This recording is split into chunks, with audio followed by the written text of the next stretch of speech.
Oke, bismillah, assalamualaikum warahmatullahi wabarakatuh. Kali ini kita pada pertemuan terakhir, yaitu DNS. Bagaimana kita ketahui bersama, ya, bagi yang pernah men-setting IP, ya, pernah men-setting IP, maka kita akan mengetahui bahwa konfigurasi IP dasar kita itu terdiri dari setting mengenai IP, ya. Ini untuk LAN card saya, wifi-nya saya matikan. Kalau wifi-nya muncul maka akan muncul address. Ini saya coba untuk menghidupkan, ya, ting. Nah, ini wifi-nya coba saya hidupkan, ya. Kita lihat sebelum, ya, kita tunggu wifi-nya ini masih, sudah mulai, coba saya konekkan, ya. Nah, di sini akan maka di sini ini nanti kita akan mendapatkan dua buah IP, ya. Ini adalah IP untuk wifi. Jadi semua perangkat jaringan itu pasti memiliki konfigurasi IP dan netmask dan gateway, ya. Saya juga sama, ada IP, netmask dan juga gateway. Di samping itu kita juga ada lagi konfigurasi berikutnya, yaitu DNS. Nah, ini baik wifi maupun yang LAN card itu selalu akan dikonfigurasikan berapakah DNS-nya. Nah, apakah itu DNS? DNS itu adalah suatu upaya di mana kalau seandainya kita ingin berkomunikasi dengan internet, ya, contohnya misalkan kita mau komunikasi dengan Google. Nah, ini tidak serta-merta alamat. Sebenarnya di balik alamat itu adalah ada namanya IP-nya. Jadi aslinya sebenarnya hanya IP, tapi karena IP ini lebih susah untuk diingat daripada nama domain, ya, nama domain, maka penggunaan domain itu lebih banyak daripada IP. Kita jarang sekali, ya, menggunakan cara seperti ini, ya, jarang sekali menggunakan cara seperti ini. Jadi saya enter, ya, saya enter, oke, dirubah otomatis menuju ke Google. Tapi kita lebih umum langsung menuju ke Google-nya, ya. Itu adalah suatu cara. Itu adalah namanya DNS, oke, ya. Nah, ini DNS server. Jadi ada pertarungan antara penggunaan DNS nama melawan IP address. Kalau DNS misalkan www.cs, ya, computer science.cs, .princeton.edu di Amerika ini lebih mudah diingat daripada kita mengingatkan 128, 112, 136.35. Jadi lebih mudah untuk mengingat nama domain daripada nama IP, oke, ya. Dan variable length artinya namanya bebas. Kalau IP kan fix, ya, 1, jadi oktet pertama, 2 oktet kedua, kemudian oktet ketiga 136, dan oktet terakhir adalah 36. Setiap oktet dibatasi dengan titik, ya. Tapi kalau domain itu bebas, ya, domain bebas. Nah, penggunaan DNS, ya, itu untuk merubah nama www.cs.princeton.ic.edu ini berapakah IP-nya. Tanpa adanya IP maka tidak bisa berkomunikasi, karena dasar komunikasi itu adalah menggunakan IP, ya. Dasar komunikasi secara logik menggunakan IP. Hostname, ya, adapun hostname ini hostname aliasing. Hostname ini adalah ya nama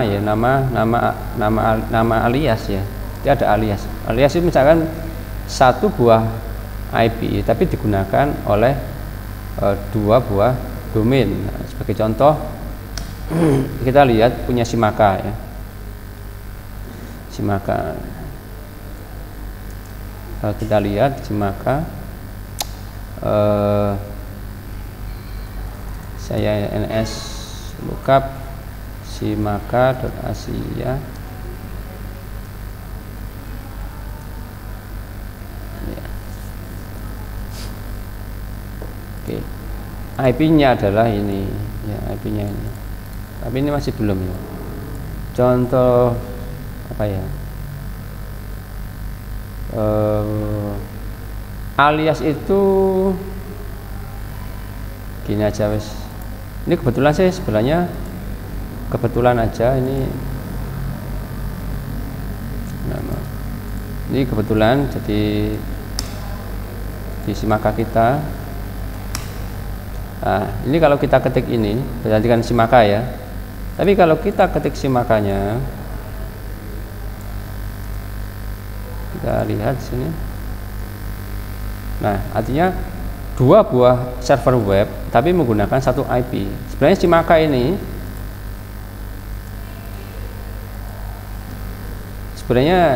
itu ya menggunakan IP itu sendiri. Kalau percaya Anda ping perhatikan 122 sama kan. Jadi padahal kalau kita ketik 122 ada web server yang lain. Nah, ini sebenarnya dua buah aplikasi atau pengguna menggunakan satu alamat. Itu adalah aliasing ya. Ada canonical name dan email ya. Nah, ini dan di sistem DNS itu ada root ya. Root itu adalah titik.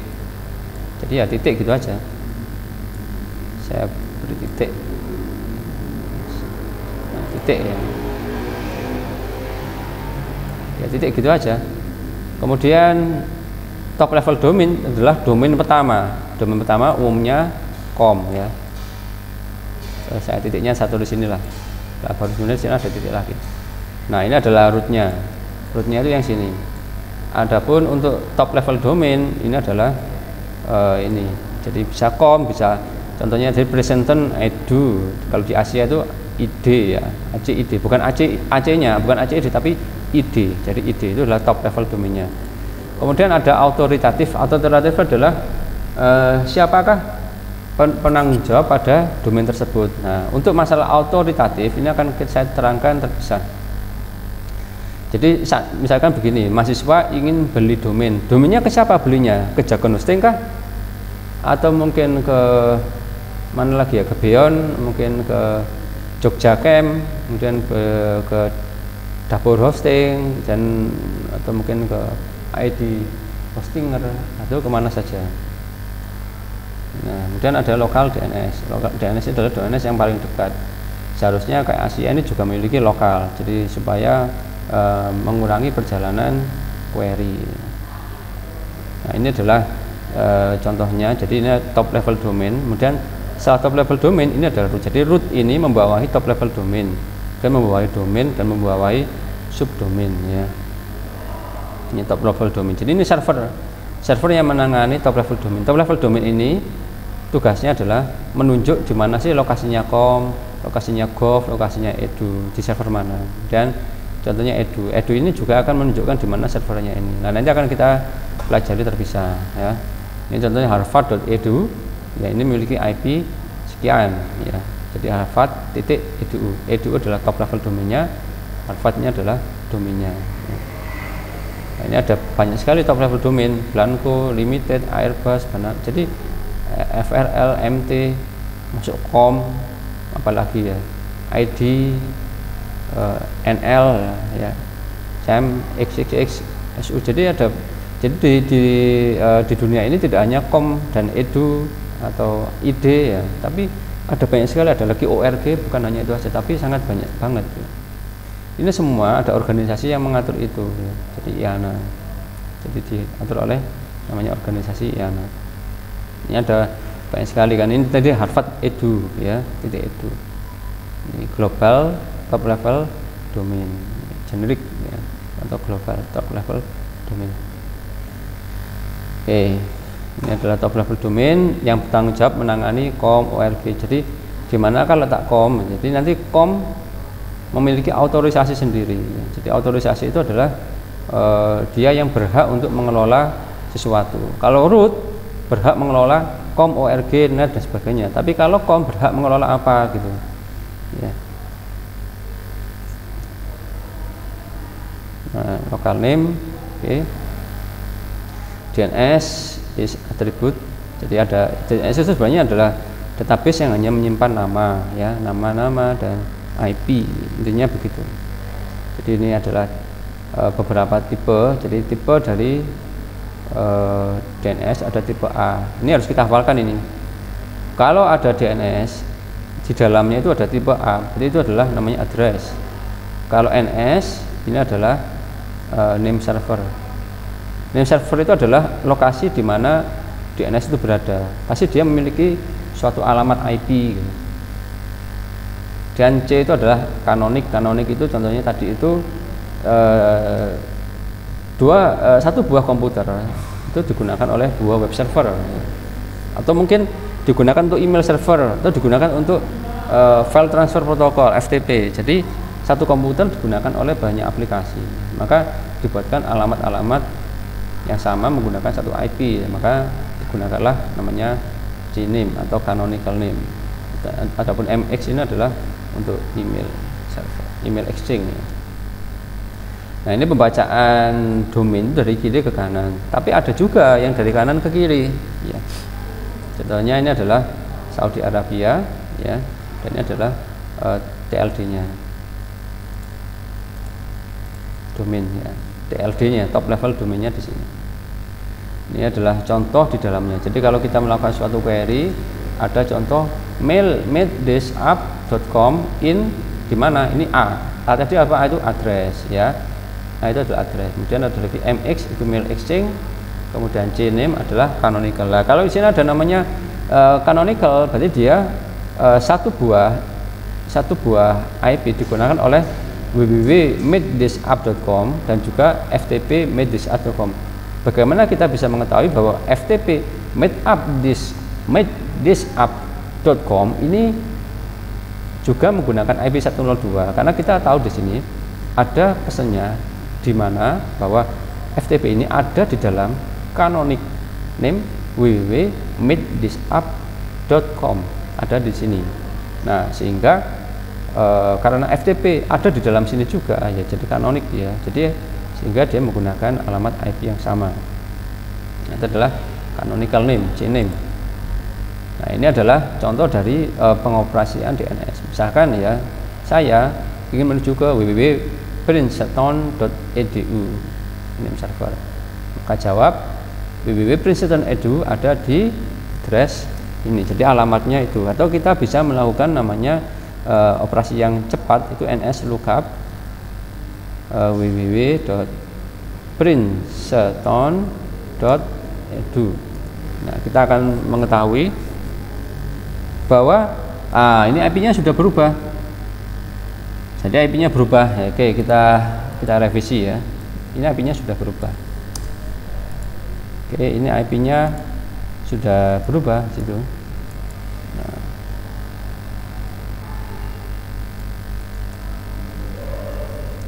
Nah, Princeton ini dia beli ke siapa sebenarnya? Beli domain ke siapa? Ini yang nggak kita ketahui. Nah, sebenarnya ada satu cara bahwa dia sebenarnya beli kemana. Ini kita bisa mengetahui dengan menggunakan dig ya. Jadi saya sudah download. Saya coba ke D, cd find. Nah, ini dig. Saya nggak tahu kemana, dig kemana ini.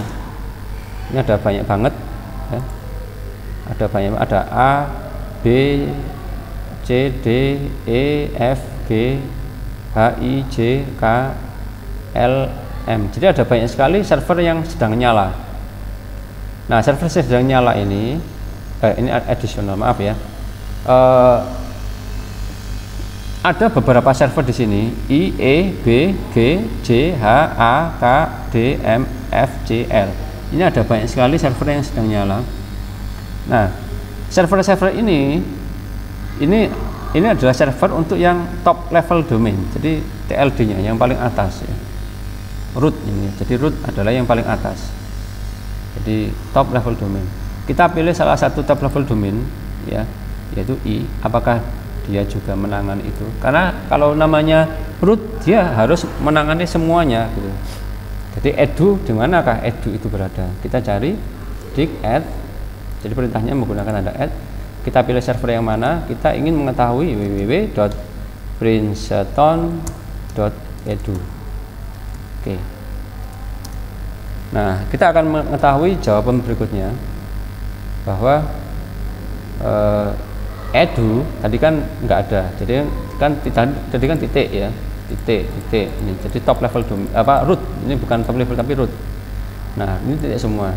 Nah, setelah itu kita mendapati yaitu autorisasi edu. Jadi yang berhak untuk menangani edu, jadi autoritatif edu itu adalah server. Jadi server J, edu server ini adalah server yang menangani itu. Selain itu tidak boleh menangani.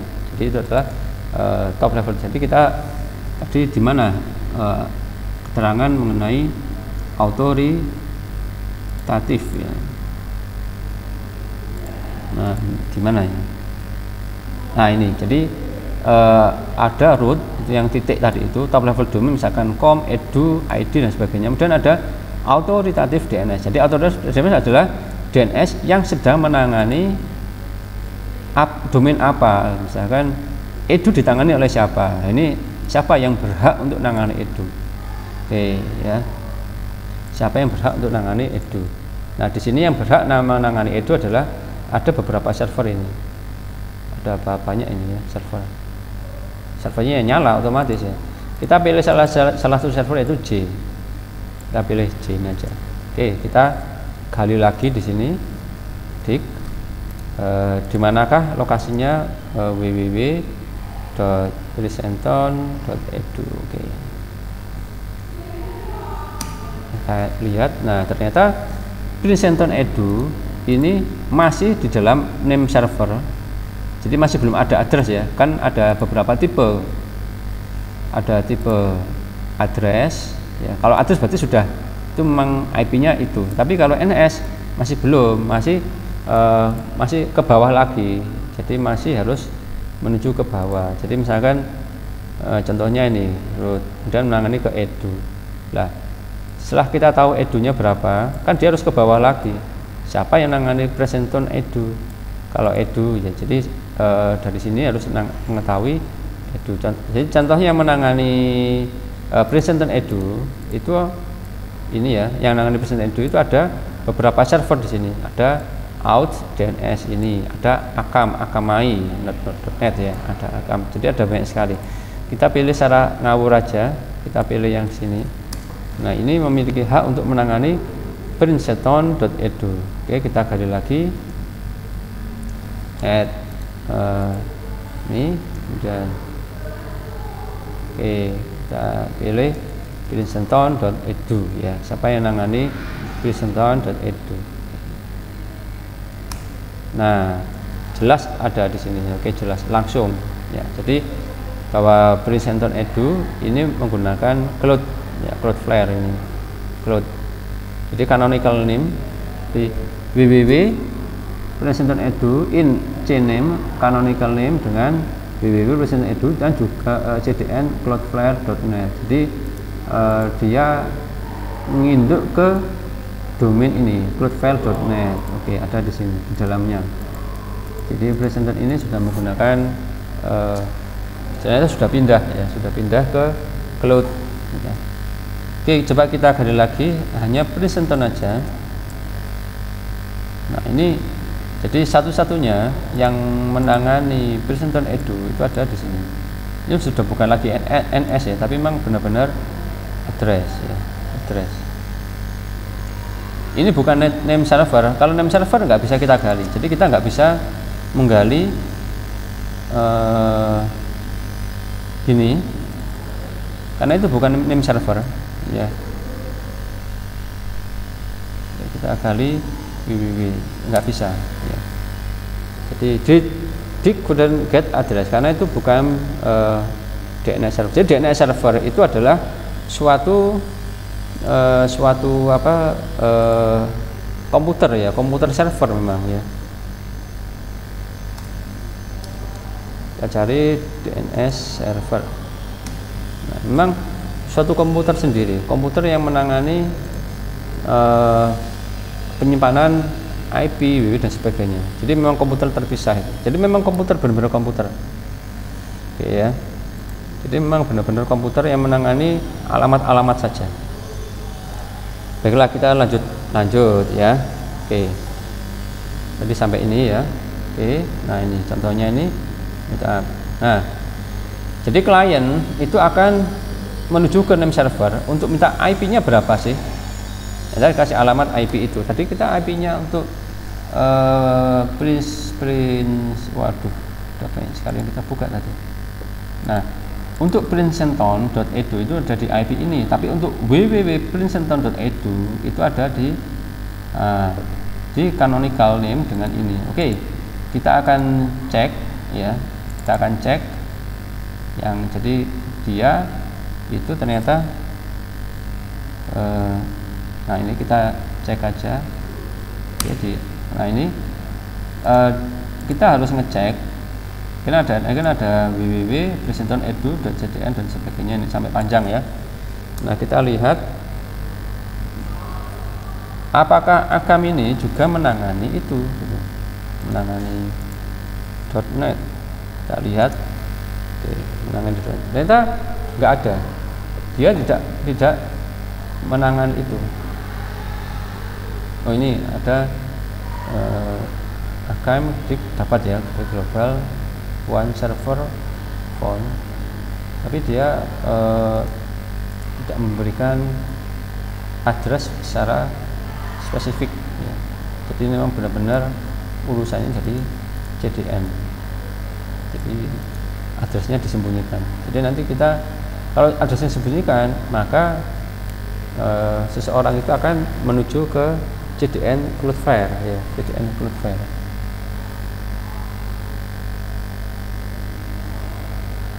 One query Java 1, Javanya dapat 0. Oh maaf ya, ini Javanya dapat 0. Berarti artinya tidak ada di sana. Jadi kita nggak tahu ada di mana itu ya Cloudflare itu. Gini kan aja, kita dig yang root ya, kita menuju ke root aja. Kita cari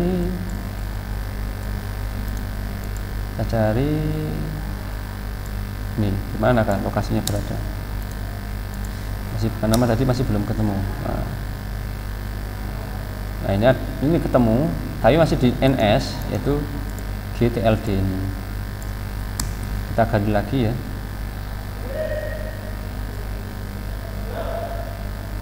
Kita gali lagi.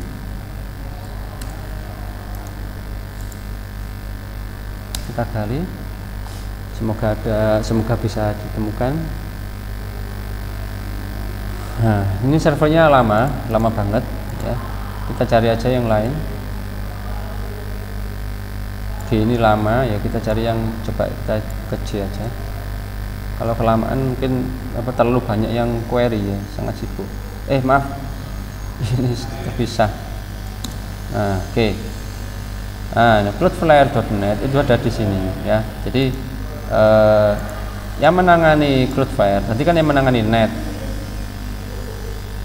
Nah, yang menangani net itu adalah di GTLD server itu, oke ya. Nah, di GTLD server mana tadi? Nah, ini di GTLD server kita mau mengquery ini www.princeton.edu cdn Cloudflare net, oke.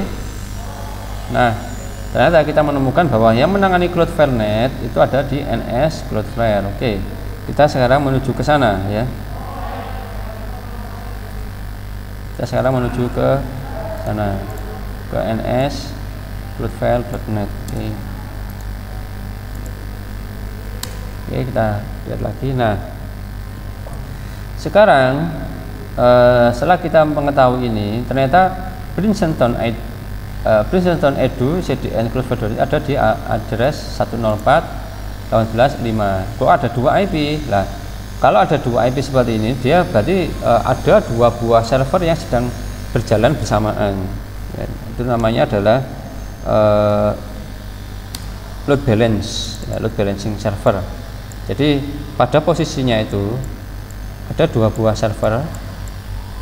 Nah, ini namanya prinsip kerja dari load balancer. Jadi kalau ada koneksi masuk, ini kan ada gateway-nya sini. Jadi ada gateway ya. Nah, gateway ini dia akan mengirimkan kemana dia, ke sini kah? Kalau ini sedang sibuk, maka dia dikirim ke sini. Namanya load balancer. Sehingga pengguna ini sebenarnya nanti kalau ketika dia kedua-duanya benar-benar sibuk, ada sebenarnya mekanisme di dalam sini segera dia menginformasikan ke gateway-nya sini untuk segera dia menambah server baru. Sehingga ada koneksi baru nanti masuk sini. Kalau masih sibuk lagi, dia akan menginformasikan untuk nambah server baru lagi. Nah, itu adalah konsep dari load balancer. Nah, ketika kok sudah mereda, maka ini tutup, di shutdown, maka ini shutdown juga tutup, tinggal dua ini sedang menyala. Nah, itu adalah sistem hari ini ya, sistem hari ini. Oke. Nah, jadi www.princeton.edu itu ada di alamat, harus saya rubah lagi nih ya. Nah, 104.18.4 ini benar ya, 4101. Oh, tadi kita coba NS lookup ya. Nah, ada cara kita bisa menggunakan penggalian, tapi kita bisa menggunakan pencarian NS. Tapi di sini NS-nya ada di mana?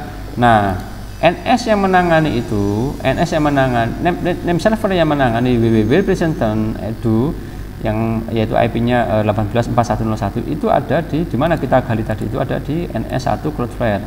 Nah, ini harus kita ganti ya.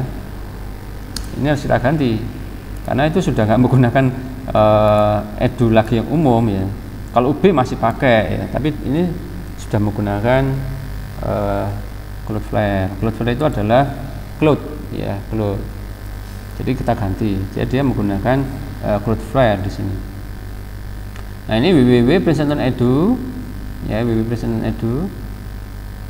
Nah, ini akan mencari lokal name-nya, jadi kliennya itu akan mencari, oh dia ada di NS ini ya. Kita harus menggali di sini. Oke, di manakah lokasinya 4104 ini ya, kita harus gali, maka dia akan menuju ke sana. Oh, dia itu ternyata belakangnya tadi itu Princeton.edu ya, kita harus menuju ke edu. Jadi kita harus menuju ke 192.5. Oke, balas itu ada di IP 192.5.630 kok ya. Oke, balik sini, seret, setelah balik dia akan menuju ke sini, seret, gali lagi ya, digali lagi di 66.28.014 ya. Di 6 di edu itu maaf 158 ya. Jadi ini seharusnya IP-nya 158 ini ya. 192.5.630 ya, karena edu 192.655.92. Nah, ini 192.5.630. Setelah itu akan dicari di manakah Princeton.edu. Princeton.edu itu ada di name server 66. Oke, kita gali lagi sekarang ya. Kayak tadi itu kan saya kan habis ngedik, kemudian ke sini posisinya, didik lagi, lagi dan seterusnya. Nah, kemudian kita menuju ke 66.28.014 ya, 66.28.014. Oke. Nah, di 66.28.014 ini ternyata database-nya ada di sini ya. www.princeton.edu ada di alamat 140, 180, 223, 42. Nah, setelah itu klien ini segera menuju ke alamat tersebut, yaitu alamat enggak, ini seharusnya saya gambar lagi ya, yaitu alamat 140, 180, 1223, 42. Jadi langsung dia menuju ke atau routing ya, routing langsung menuju ke IP tersebut ya. Oke. Nah, ini contohnya dik, ini ke root dulu, dan misalnya kita mencari di manakah FreeBSD org ini berada, nah, maka kita cari ke root dulu ya, root server. Kemudian setelah dapat jawaban, apakah ada jawaban? Ternyata one query answer null, nggak ada jawaban, tapi ada sini menemukan authority 2. Oke ya, authority 2. Nah, authority 2 berarti untuk mencari FreeBSD kita harus menuju ke B0 org affilias nst org atau D0 org affilias nst.org. Ini ada additional ya, tambahan. Nah, setelah itu kemudian kita harus menuju ke sana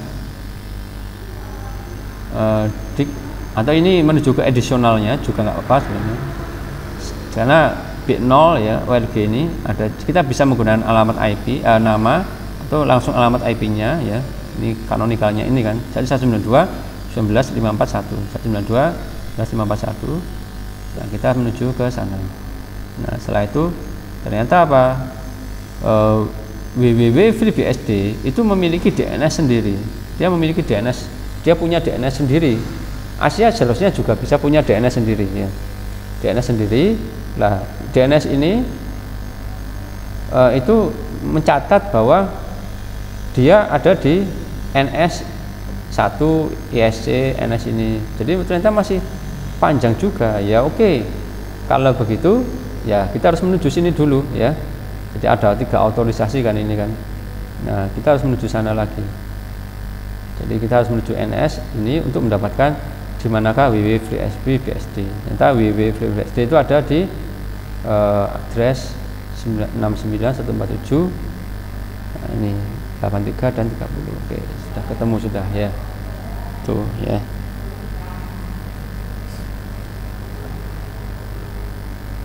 Oke, nah ini cara kerja.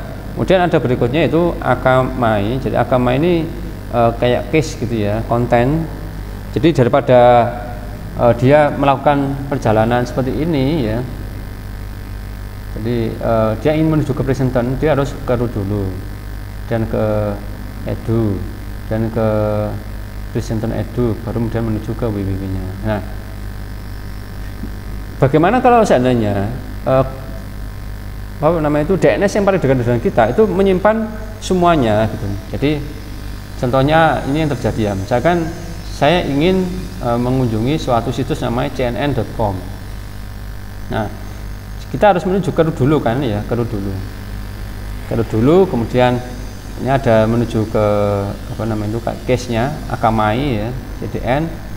Kemudian kita diberikan alias lagi menuju ke DNS, juga menuju ke GG ya, dari G menuju ke A73, dari A73 kemudian menuju ke jadi menuju ke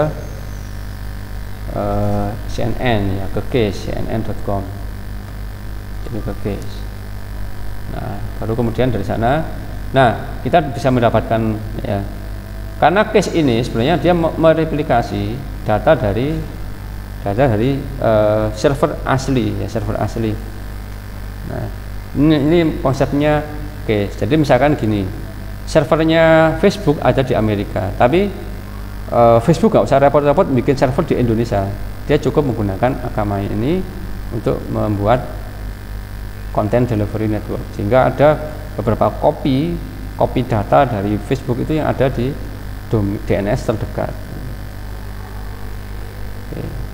Nah sudah, oke. Demikian dari saya, kurang lebihnya saya mohon maaf ya. Dan ini adalah aplikasi DIK. Untuk DIK sendiri Anda bisa mendownloadnya di situs ini ISC.org downloadnya. Kemudian Anda pilih yang ESV aja. ESV itu extended. Ya ada tambahan ya, ada tambahan support ya, tambahan support. Jadi tambahan support, S itu support ya, jadi extended support. Sehingga kita bisa menggunakan tool-tool yang lebih, dan Anda download. Oke ya. Nah, pilih yang Windows untuk Windows. Ini untuk yang Linux. Tapi kalau Linux itu sebenarnya bisa install langsung apt-get bind ya. Tujuannya itu hanya ingin mendapatkan ini loh, DIK ini. Jadi DIK ini untuk mengquery server tertentu, apakah server itu memiliki data ya. Jadi apakah memiliki data. Jadi misalkan apakah server NS1 Cloudflare ini memiliki data www.princeton.edu. Ternyata memang betul ya, dia memiliki data sudah tipenya A. Kalau tipenya A nggak bisa kita gali lagi, tapi kalau tipenya NS masih kita bisa gali. Oke, bukan saya, kurang lebihnya mohon maaf. Assalamualaikum warahmatullahi wabarakatuh.